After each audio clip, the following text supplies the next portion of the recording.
তুমি যদি ইতিহাসের পাতায় যাও ওই টাইমটাতে তুমি একটা জিনিস খেয়াল করতে পারবা যে তখন আসলে কি হিন্দু মুসলিমকে একটা দাঙ্গা লাগিয়ে ব্রিটিশরা, কিন্তু তোমরা সবাই জানো যে ডিভাইড অ্যান্ড রুল এই খেলাটা খেলতো সবসময় ব্রিটিশরা।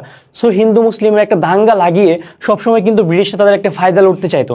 শুধু ব্রিটিশরা না, তোমরা সবাই জানো যারা কলোনিয়াল রুলে বিশ্বাস করতো বা যারা কলোনি স্থাপন করতো বিভিন্ন দেশে, আমরা দেখেছি যে বেলজিয়াম হচ্ছে তোমার ইয়েতে গিয়ে রুয়ান্ডা এবং বুরুন্ডিতে গিয়ে কি হুতু এবং তুতসি নামে দুইটা ভাগে ভাগ করেছিল, সেখানে গিয়ে কিন্তু তারা এই যে ডিভাইড অ্যান্ড রুল খেলেছিল।